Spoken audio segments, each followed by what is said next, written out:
Aujourd'hui, mes amis, on va apprendre par l'Évangile à être transfiguré, ce qui veut dire passer d'être défiguré à une lumière qui resplendit d'une réalité qui nous dépasse.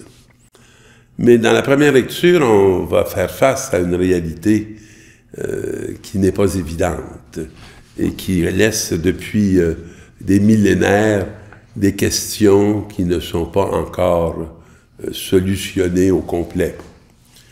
Dieu mit Abraham à l'épreuve et lui dit « Abraham ». Celui-ci répondit « Me voici ». Et Dieu dit « Prends ton fils unique, celui que tu aimes, Isaac, va au pays de Moria, et là tu l'offriras en sacrifice sur la montagne que je t'indiquerai. » Et quand ils furent arrivés à l'endroit que Dieu lui avait indiqué, Abraham étendit la main et saisit le couteau pour immoler son fils. Bon. Alors, ça nous saisit le cœur. Ça nous met à l'envers. Ça nous chavire. Et que Dieu demande ça, c'est pas évident à saisir. Qu'Abraham le fasse, ça ne se saisit pas facilement non plus. Alors, mais l'ange du Seigneur l'appela du haut du ciel et dit « Abraham, Abraham », il répondit « Me voici ». Alors, c'est intéressant, hein? Dans l'introduction, on a deux appels du même Dieu à la même personne, mais à deux moments différents. Un moment où il est prêt à sacrifier son fils, ne porte pas la main sur l'enfant. Nos appels de Dieu ont besoin d'être affinés par le temps.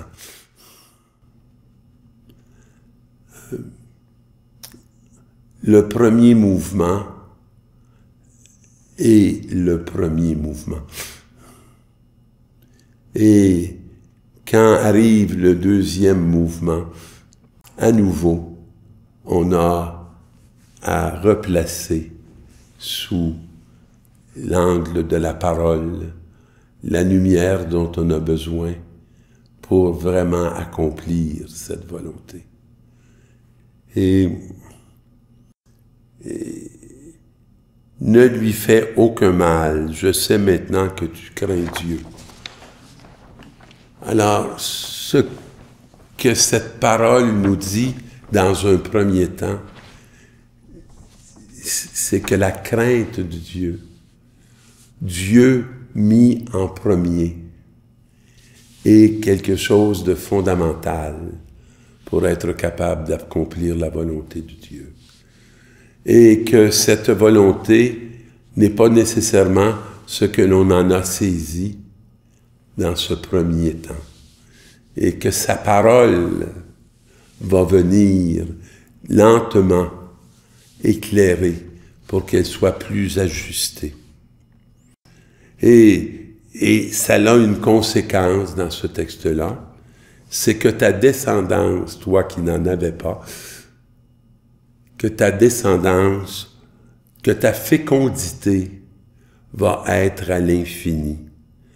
Parce que tu as fait cela, parce que tu ne m'as pas refusé ton fils unique, je te comblerai de bénédictions.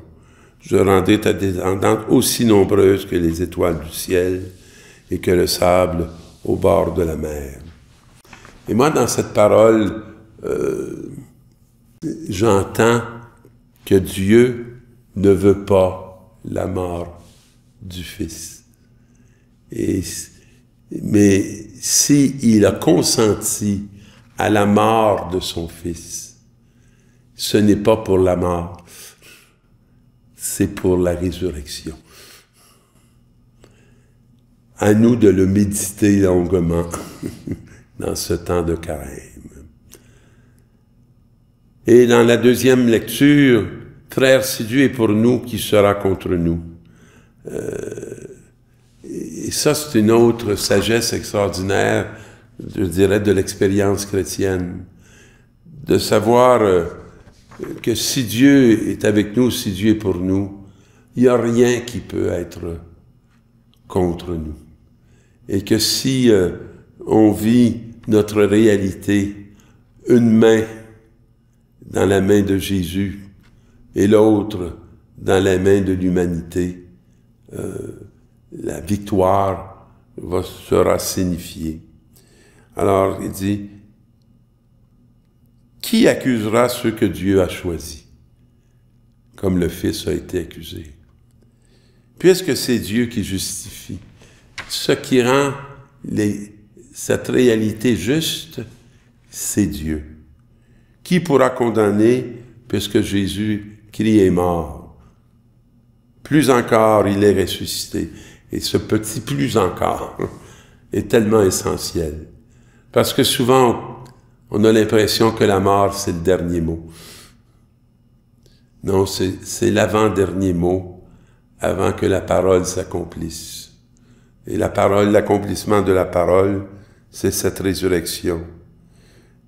Et Jésus, dans nos combats contre la mort, on nous dit, il est à la droite de Dieu et il intercède pour nous. C'est lui qui mène à bon port tout le sens de l'offrande de nos vies. Et dans la transfiguration, Jésus prend avec lui ses intimes, puis il y a juste ceux qui amènent à l'écart. Et sur une haute montagne. Et il fut transfiguré devant eux. Et c'est lui qui est transfiguré. Et ses vêtements devinrent resplendissants d'une blancheur telle que personne sur terre ne peut retenir une telle blancheur. Et il y apparut avec Moïse. Alors c'est évident que c'est la loi et les prophètes. C'est tout ce qui a accompagné l'Ancien Testament pour la conversion et pour qu'advienne ce peuple témoin. Et Jésus, il s'entretient, eux, avec Jésus. Probablement qu'ils sont en train de leur parler de ce qui s'en vient, qui est sa mort, qui comme je disais dans le premier texte, qui n'a rien d'une évidence, qui nous saisit le cœur. Ils devaient être saisis eux aussi. Puis, et Jésus parle avec eux. Il parle avec ceux qui l'ont précédé dans l'œuvre du salut. Et puis Pierre prend alors la parole. On fait ça des fois, on ne sait pas quoi dire, fait qu'on parle.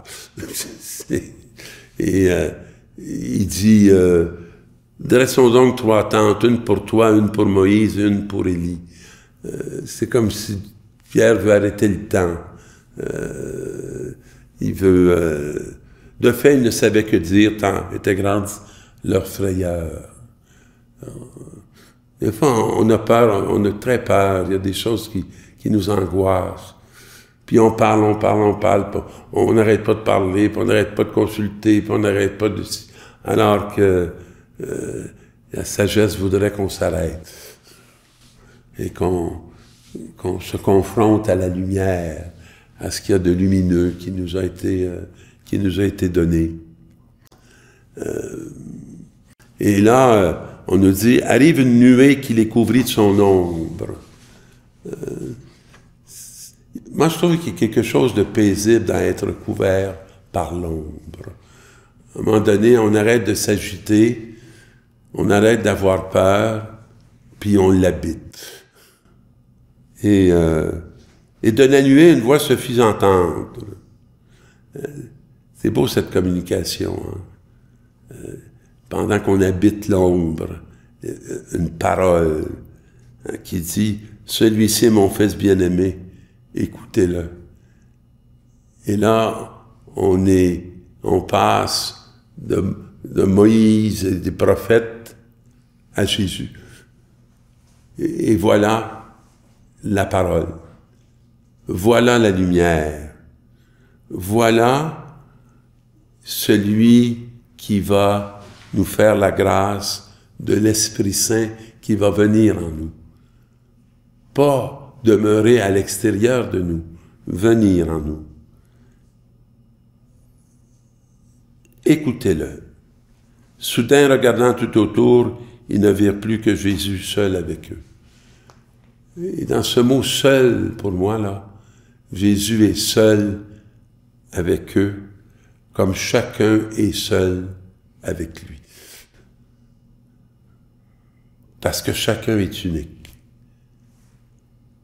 Et en descendant de la montagne, Jésus leur défendit de raconter à personne ce qu'ils avaient vu. Il y a quelque chose de très baptismal dans le texte de la Transfiguration. Et avant que le Fils de l'homme soit ressuscité d'entre les morts. Puis et ils gardèrent cette consigne. Probablement les seuls à peu près qui l'ont gardé quand Jésus a invité à ce... Mais la petite indication qui nous est donnée, tous en se demandant entre eux ce que voulait dire ressusciter d'entre les morts. Même les disciples les plus proches de Jésus ne comprenaient pas. Moi, je pense qu'on ne peut pas comprendre l'expression « ressusciter d'entre les morts » avant de l'avoir expérimenté. Et dans nos vies, il y a des moments où on vit ça, des passages de la mort à la vie, et qui nous ouvrent à ce grand mystère que nous nous préparons à accueillir dans quelque temps. Je vous souhaite une lumière qui vous transfigure et qui va éclairer ceux qui vont vous rencontrer, les tourner vers le Christ qui est la lumière du monde.